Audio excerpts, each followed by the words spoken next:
अगर चैनल को अभी तक सब्सक्राइब नहीं किया है तो ज़रूर करें, क्योंकि ऐसे ही ड्रामा और भावनाओं से भरे अपडेट्स आपको सबसे पहले यहीं मिलेंगे।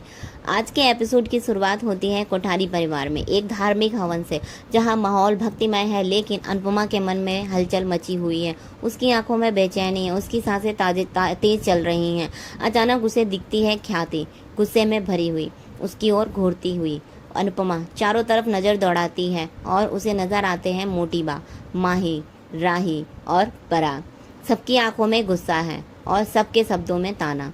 राही तीखे लहजे में कहती है, आप फिर क्यों आई हैं? क्यों हमारे पुराने जख्मों को ताज़ा करने आई हैं? जाइए, वापस लौट जाइए। अनुपमा कुछ कहने ही वाली होती है कि उसकी आंख खुल जाती है। वह सपना था, लेकिन एक ऐसा सपना जिसे उसकी अंदरूनी बेचैनी को जिंदा कर दिया था। इस बीच बाहर राही और प्रेम उसे खड़े देखते हैं।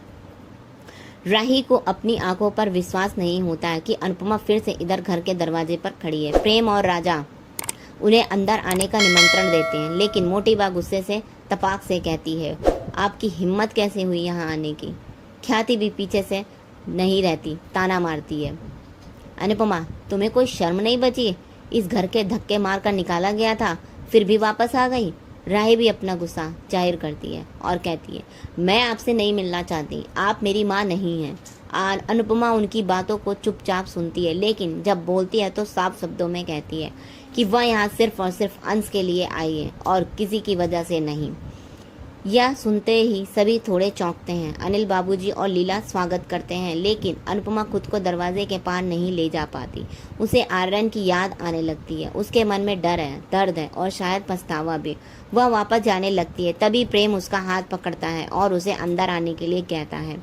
अंश और प्रार्थना की याद उसके सामने तैर जाती है। वह खुद को समेटते हुए अंदर कदम रखती है। लीला की शांत आवाज़ सबको सुनाई देती है, हम झगड़ा नहीं करने आए हैं, हम अंश और प्रार्थना का रिश्ता लेकर आए हैं। मोटी बा उसी गुस्से में कहती है, जब वो दोनों पहले से ही तय कर चुके हैं कि शादी करेंगे, तो फिर ये शगुन लेकर आने की क्या ज़रूरत थी? हमारी बेटी उसी दिन पराई हो गई थी जिस दिन वो घर में आपके घर में रहने चली गई थी। अनुपमा अब चुप नहीं रहती, वह पलटकर जवाब देती है, अगर आपके परिवार में प्रार्थना का साथ नहीं दिया तो शायद आज वो आपके साथ होती, लेकिन आपने उसे अकेला छोड़ दिया था। तभी गौतम अंदर आता है और तीखी आवाज में कहता है, प्रार्थना को तलाक लेने और शादी करने के लिए अनुपमा से ही उकसाया है। अब अनुपमा गुस्से में उसकी ओर देखती है और कहती है, उसके साथ तूने गलत किया, तूने हाथ उठाया, तुझे कोई हक नहीं था, और जब मैंने उसे सहारा दिया तो मैं गलत हो गई।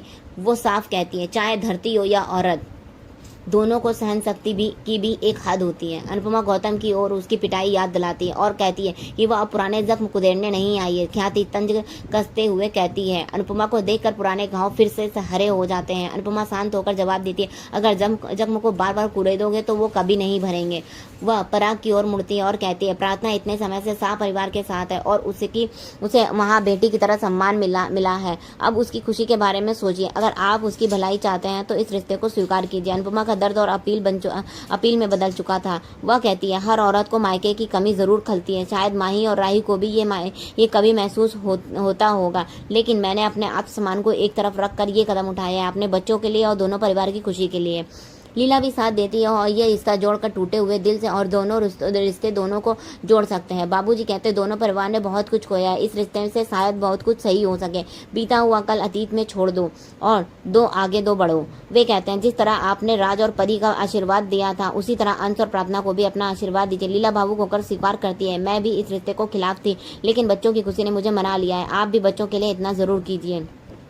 अनुपमा कहती है, मेरा गुस्सा अंश और प्रार्थना पर मत निकालिए, यह मिठाई का डिब्बा उनकी ओर से है, इसे स्वीकार कीजिए। वह मिठाई मोटी बा को देती है। सबकी सांसें थमी होती हैं। मोटी बा मिठाई का डिब्बा ले लेती है और सभी के चेहरे पर खुशी की हल्की रेखा आ जाती है, पर तभी वो मिठाई का डब्बा जमीन पर फेंक देती है। सब चौंक जाते हैं। गौतम के चेहरे पर एक विजयी मुस्कान होती है। मोटी बा गुस्से में गरजती है, और हमें यह रिश्ता मंजूर नहीं है। क्या आपको लगा कि यह 2 कौड़ी के सगुन लेकर आएंगे और हम सब कुछ भूल जाएंगे? ख्याति करती है, हम बेटी की शादी अपने बेटे के कातिल के घर में नहीं होने देंगे। अनुपमा सीधा जवाब देती है, आपकी बेटी आज भी उसी घर में रह रही है और शादी के बाद पूरे अधिकार से वहीं रहेगी, चाहे आप मानो या ना मानो, उसका हक है। लीला ने जैसे ही अपनी बात खत्म करी, कोठारी परिवार के चेहरे पर सन्नाटा छा गया। अनुपमा की आंखों में दर्द साफ नजर आ रहा था, पर उसकी आवाज में वही मजबूती थी जो उसे हर तूफान के सामने दिखाई थी। गौतम ने जब गुस्से में कहा कि वह यह शादी नहीं होने देगा, तब अनुपमा बेहद शांत लेकिन तीखे लहजे में जवाब दिया, तू कौन होता है रोकने वाला? कोई भी समझदार बालिग लड़की अपनी मर्जी से शादी कर सकती है, ये उसका अधिकार है, और ना तू उसका है ना कोई रिश्तेदार, तो तू कैसे रोक लेगा उसे? यह सुनकर मोटी बात तिलमिला गई और साफ शब्दों में कह दिया कि उनका प्रार्थना से कोई रिश्ता नहीं, वे इसे शादी में शामिल नहीं होने देंगे, चाहे जो हो जाए। ख्याति ने तो हद कर दी जब उसने अनुपमा से घर से जाने को कह दिया, पर उसने पहले की अनुपमा कुछ बोलती लीला का गुस्सा फट पड़ा। उसने ख्याति से तीखे लहजे में कहा, क्या हम चोर हैं जो हमें घर से निकाल रहे हो? हम सगुन लेकर आए हैं पूरे सम्मान के साथ, शादी में नहीं आना तो मत आइए, लेकिन हमें अपमानित मत कीजिए। यह सुनकर मोटी बात चुप हो गई, लेकिन लीला ने बात को आगे बढ़ाते हुए कहा, अनुपमा सिर्फ अंश और प्रार्थना के लिए यहाँ आई है। उनका आपका बेटा छोड़ गया, लेकिन बेटी जिंदा है, उसे जीते जी क्यों मार रहे हो? उसने चेतावनी देते हुए कहा, आपके बिना शादी भी होगी, या आपकी बदनसीबी होगी कि आप प्रार्थना के बच्चे का मुंह नहीं देख पाएंगी। वह बच्चा अंश का कहलाएगा और उसका नामकरण मैं करूंगी।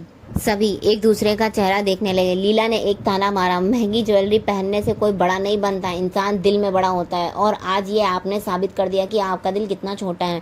अनुपमा ने एक बार फिर समझाने की कोशिश की, लेकिन मोटी माँ ने फिर से उसे जाने के लिए कहा। तभी पराग ने आकर सभी को चौंका दिया। उस मिठाई का डिब्बा उठाया और अनुपमा से कहा, मैं नहीं जानता सही क्या है और गलत क्या, लेकिन मैं यह न्योता स्वीकार करता हूँ। यह सुनकर सभी स्तब्ध रह गए। गौतम के चेहरे पर गुस्से और हैरानी का मिला जुला भाव था। पराग ने साफ किया कि यह कदम उसने सिर्फ अपनी बेटी की खातिर उठाया है। अनुपमा की आंखें भर आई, लेकिन चेहरा मुस्कुराहट से खिला हुआ था। वह बोली, आप सबको साथ लेकर शादी में जरूर आइएगा। उस वक्त ऐसा लगा कि जैसे कोई भारी पत्थर हट गया हो, लेकिन यह सुकून क्षणिक था। दूसरी तरफ पाकी नाराज हो रही थी। वह बड़बड़ा रही थी कि इतना बड़ा कंपटीशन सर पर है, अम्मी सगुन लेकर वहां पहुंच गई हैं। वह चिढ़ते हुए बोली, आज ही जाना था उन्हें। अंश ने उसे टोकते हुए कहा, जब तुम्हें पार्लर में जॉब के लिए जाना था तब सब ठीक था, अब जब हम अपनी शादी की बात कर रहे हैं तो सबको दिक्कत हो रही। पाकी ने घुड़कते हुए कहा, मुझे मम्मी की नीयत पर भरोसा नहीं, वह उन लोगों की नज़रों में दुश्मन है। अगर तुम दोनों की शादी की तो गौतम जीना हराम कर देगा। किंजल ने पाकी को चुप रहने को कहा, लेकिन तुषु ने भी सहमति जताई। उसने कहा, गौतम सच में खतरनाक है, उसने अंश को पहले भी पिटवाया है, फिर से कुछ कर सकता है, और लीला भी सब कुछ उसी की वजह से हुआ है। उधर कोठारी परिवार में पराग के इस फैसले पर सवाल उठने लगे। मोटी बा ने नाराजगी से कहा, अब एक रिश्ते की वजह से सारे रिश्ते जोड़ने पड़ेंगे। माही ने ताना मारा, आप बेटी की खुशी में बहू की आंसू भूल गए। गौतम अब भी गुस्से में था। उसने कहा, मैं प्रार्थना को उसकी औकात दिखा दूंगा। तभी पराग ने कड़वे स्वर में गौतम को डांट दिया। गौतम चुप हो गया। पराग ने कहा, मैंने सिर्फ मिठाई रखी है, इसका मतलब यह नहीं कि रिश्ता भी रख लूंगा। अगर बेटी घर छोड़कर गई है तो गलती सिर्फ उसकी नहीं है, घर की भी है। वह प्रार्थना अंश के साथ बैठी थी और डरी हुई थी। उसने अंश से कहा, कहीं हमारी वजह से अनु आंटी को कुछ ना हो जाए। अंश कुछ वह कह पाता इससे पहले अनुपमा थाली बजाते हुए वहां आ गई। सभी हैरान रह गए। अगले दिन की शुरुआत एक और मोड़ के साथ हुई। जसप्रीत अनुपमा को बताती कि रिहर्सल के बीच में राही ने उसे बाहर निकाल दिया। अनुपमा के चेहरे पर चिंता उभर आई। इस बीच अंश और प्रार्थना शादी की शॉपिंग के लिए निकले और बाजार में पराग से आमना सामना हो गया। अंश ने पराग का आशीर्वाद लेने के लिए झुका और उसे पापा कहने की अनुमति मांगी, पर पराग ने उसे नजरअंदाज कर दिया और फिर बिना कुछ कहे आगे बढ़ गया। लेकिन बाद में उसने देखा कि अंश प्रार्थना के लिए भारी बैग उठा रहा है, उसे प्यार से देख रहा है। पराग का चेहरा कुछ पलों के लिए मुलायम हुआ, लेकिन उसने कुछ नहीं कहा।